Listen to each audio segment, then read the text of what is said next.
રાજુની બહેન અને આ છે મોનાની બહેન પણ રીના. આ છે ઘરની નોકરાની લીલી. ઘરની કામ કરને તૈયાર. ચલો નાટકનું ભાગ શરૂ.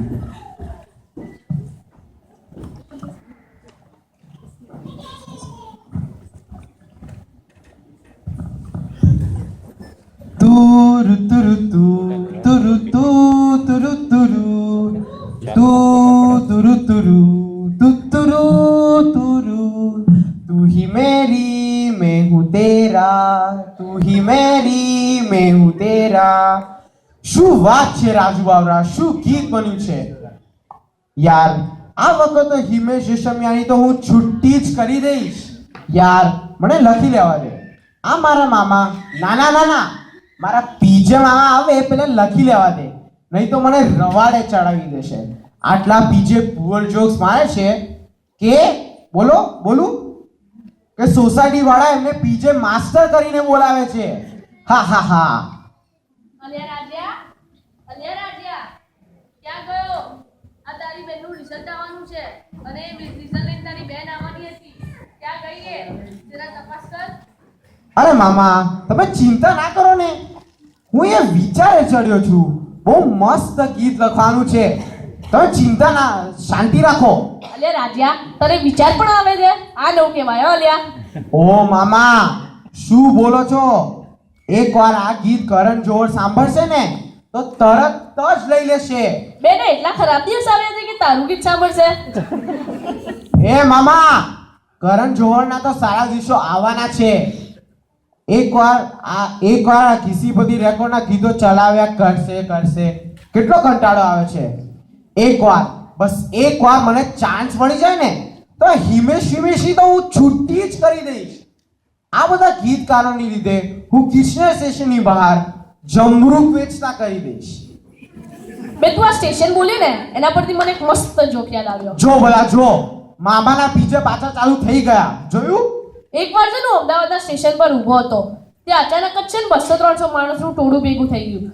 પહેલા તો મને એમ લાગ્યું કે કંઈક હુલ્લડ ફાટી નીકળ્યું છે, પણ પછી ત્યાં જઈને જોયું તે ટીસી ઊભા બધાને પૂછતો હતો કે સમજો કે આ સ્ટેશનની લંબાઈ 500 મીટર હોય અને પહોળાઈ 50 મીટર હોય તો મારી ઉંમર કેટલી? એક મિનિટ. આ 500 મીટર અને 50 મીટરમાં ઉંમર કેવી રીતે ખબર પડે? ગાંડો જ છે ને? એક્ઝેક્ટલી. બધા સ્ટેશન પર ઊભેલા માણસ પણ એ જ વિચારતા હતા. પણ પછી મેં કીધું બોલો સાહેબ તમારી ઉંમર 50 વર્ષ કે નહીં? પણ એ તમને કેવી રીતે ખબર પડે? જો મેં એને કીધું કે મારો બાળો 25 વર્ષનો છે અને અડધો ગાંડો છે તો તમે 50 વર્ષના જો ને સાહેબ. અરે યાર તમારા બધા પીજીસમાં મને જ કેમ લપેટવાનો મામા? એવું ના ચાલે, કોઈ દિવસ નહીં. રાજુ છોડ બધી વાત. એમ કે તારી બેન મોના હજી રિઝલ્ટ લઈને આવી કેમ નહીં? જા તપાસ કર. અરે મામા તમે ચિંતા ના કરો, હું યુ ગયો અને એમને લઈને પાછો હમણાં જ આવ્યો. શાંતિ રાખો. હાય યો. આ ગઈ બેના તું ખુશાલ છે ને? કઈ શું રિઝલ્ટ આવ્યું? પાસ થઈ ગઈ કે પછી મામાની જેમ? બેસ ચાપલા, શું બધી વાતમાં મામા કરે છે? મારી બોડી તો હોશિયાર છે, ટોપ ક્લાસ પાસ થાય ને. એમ પૂછ કે કેટલા ટકા લાવી? ટકા માત્ર 24% જ પાસ થયા છે, બીજા 76% ના પાસ. પણ બેટા મોના તું એ 24%માં છે કે 76%માં? અરે એમાં શું 76%માં જ હોય ને, ભાણી કોની છે હે? સાચી વાત છે મોટા ભાઈ, હું પણ તમારી જેમ.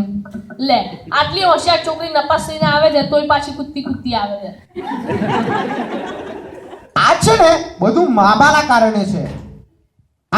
એ છે ને આખો વર્ષ રીનાડી સાથે રખડી ખાધું છે. હા યાર. પિક્ચરો જોઈ ખાધા છે. હા યાર. અને એ રીનાડી તો કરોડપતિની દીકરી છે અને નોકરી શોધવાની તો ચિંતા નથી. પણ તારે તો કોઈ વિચાર કરવો જોઈએ ને. આપણે પાસે નથી માં કે બાપ. આ મામા એટલા સારા છે કે કે કે નોકરી શોધીને ચિંતા કરે છે. જો એમનું મોઢું કેવું દુઃખી થઈ ગયું. શું મામા દિવે ભેગાનું મોર્નિંગ ઊભા છો? આ વર્ષ ફેલ થયું તો આવતા વર્ષ પાસ થઈ જઈશ. એની ખુશીમાં ચાલો પાર્ટી કરીએ. પાર્ટી આવી ગઈ છે. કંગ્રેચ્યુલેશન્સ મોના. ચૂપ રહે. શું ચૂપ રહે? MBA માં પાસ થને પણ ડિસ્ટિંક્શન સાથે એ કંઈ નાની કે ચૂપ રહેવાની વાત છે. નાનપણથી મામા સાથે રહીને મામાને મામું બનાવતા તો આવડી જ જાય ને. એ મામા ને મામુ મામા એ તો હું થોડી મજાક કરતી હતી. બસ એક વખત મને નોકરી મળી જાય ને પછી તમે રિટાયર થઈ જાઓ ને બસ જિંદગીની મજા માણો.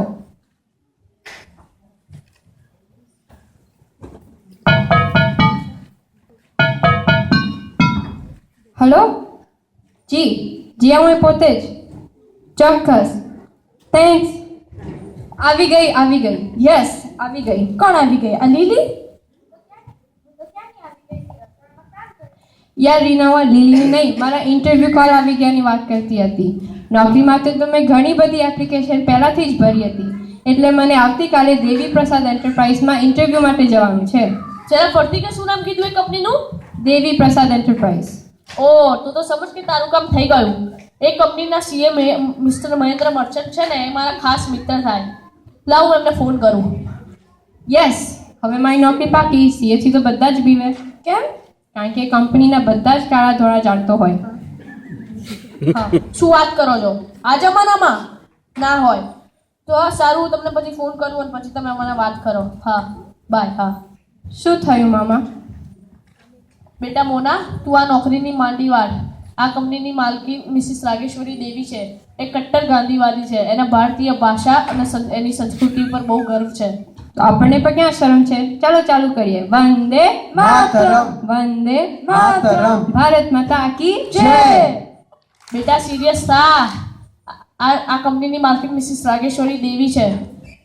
એને એની ઓફિસમાં વેસ્ટર્ન આઉટફિટ પહેરવાની મનાઈ છે અને લિપસ્ટિક અને નેલ પોલિશ કરવાની પણ મનાઈ છે. અને એની ઓફિસમાં કોઈ પત્યું કે હજી બાકી છે? હજી તો અડધું જ પત્યું છે. નાટક, સિનેમા, ટીવી, રમતગમત એ એને ગમશે ને?